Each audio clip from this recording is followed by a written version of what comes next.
देखिए, आज चयनित पक्ष की तरफ से बहस हो रही थी। उनका जो पुरानी बहस था उसके कंटिन्यूएशन में कहा गया कि जो ये मामला है इसको मेरिट पे नहीं सुना जाना चाहिए, पहले फैसला प्रिलिमिनरी ऑब्जेक्शन पे आना चाहिए। उनके द्वारा कहा गया कि ये जो याचिका है ये सारहीन हो गई है क्योंकि नया फैसला है और नए फैसले को नए तथ्यों पे चैलेंज करना पड़ेगा, इसलिए ये सारहीन है, इनको नई याचिका लगानी चाहिए।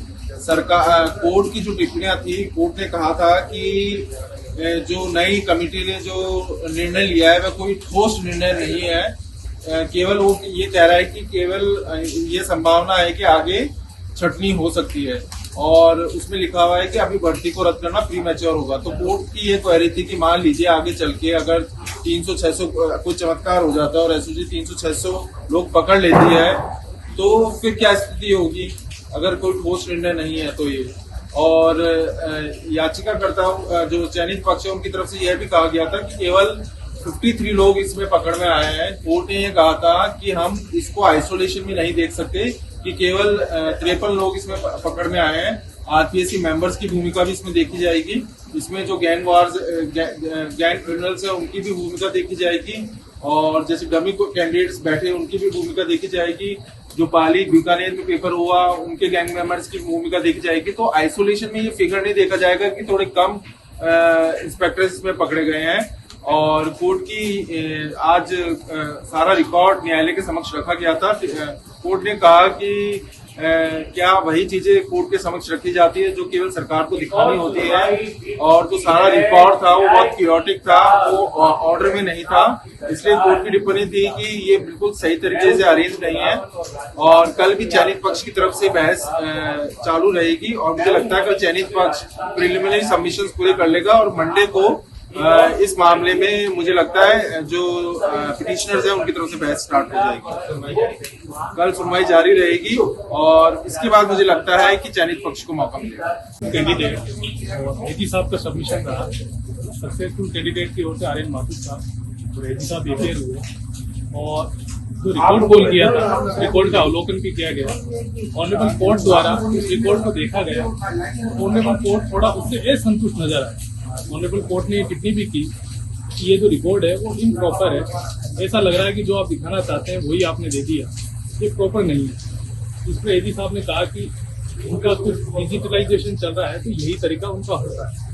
उस पर कोर्ट ने है जो एजी साहब को उसको संरक्षित रखने के लिए कहा है कि भविष्य में यदि जरूरत हो तो रिकॉर्ड हमें देने आप। और जो रिपोर्ट है उसके ऊपर भी ऑनरेबल कोर्ट का ये कहना हुआ कि मान लीजिए ये जो रिपोर्ट है वो तो एक प्रकार से पिटिशनर को ही फेवर कर रही है, क्योंकि हमने आपको डिसीजन मेकिंग के लिए कहा था, लेकिन आप ये कह रहे हैं कि अभी ये प्री मैच्योर होगा।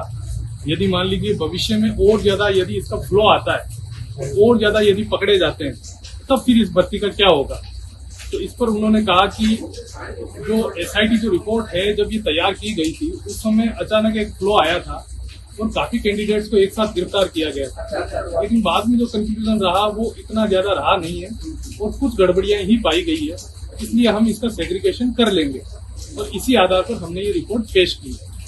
और अब इसलिए ऑनरेबल कोर्ट ने इसको कल भी कंटिन्यू किया है और ऑनरेबल कोर्ट ने आरपीएससी को भी डायरेक्शन दिए हैं कि हम आपको कल सुनेंगे सक्सेसफुल कैंडिडेट के बाद। अभी हमारी ओर से जो आर्गुमेंट है वो अभी शेष है, हमारी ओर से आर्गुमेंट अभी आना बाकी है। लेकिन ऑनरेबल कोर्ट ने खुद ही इस बात की क्वेरी की थी कि जब एसआईटी रिपोर्ट ये पेश हुई थी कि साहब इसको पूरी तरीके से कैंसिल कर दिया जाए, तो उस पर यही कहना था कि जो सक्सेसफुल कैंडिडेट है उनकी ओर से कि ये जो एसआईटी रिपोर्ट है ये उस समय दी गई थी जब एक साथ फ्लो आया था और 30 से 34 जो सब इंस्पेक्टर ट्रेनिंग थे वो गिरफ्तार हुए थे, लेकिन उसके बाद ऐसा कोई फ्लो आया नहीं है और कुछ ही गड़बड़ियां पाई गई है। आज जो संपूर्ण रिकॉर्ड जो कोर्ट ने मांगा था सरकार के लेवल पर, वो सारा रिकॉर्ड जो है आज कोर्ट को प्लेस कर दिया गया है। कोर्ट ने रिकॉर्ड देखा है और रिकॉर्ड देख करके उसको वापस भी जो है एजी साहब को लौटा दिया गया है कि अगर जरूरत होगी तो कोर्ट इसे वापस मांग लेगी। और जहां तक बहस की बात है तो जो सेलेक्टेड कैंडिडेट्स हैं उनकी तरफ से आर्यन माथुर साहब ने आज अपनी बहस पूरी की है और कल ए.के. शर्मा साहब का बहस करने का जिम्मेदारी। क्या सरकार की तरफ से भी कहा गया है कुछ? सरकार ने आज जो पूरा रिकॉर्ड था वो कोर्ट के समक्ष प्लेस किया, बताया कि किस तरीके से पहले जो रिपोर्ट आई वहां तक का रिकॉर्ड और बाद में कोर्ट के आदेश के बाद का जो पूरा रिकॉर्ड है वो 2 एनवेलप्स में जो है सरकार ने कोर्ट के समक्ष पेश किया। तो चयनित अभ्यर्थियों की ओर से भी कहा गया है कि एसओजी की जो रिपोर्ट थी उसमें कुछ ही जो लोग हैं वो इसमें बढ़ती में गड़बड़ी में शामिल रहे हैं, पूरी बड़े पैमाने पर ऐसे नहीं।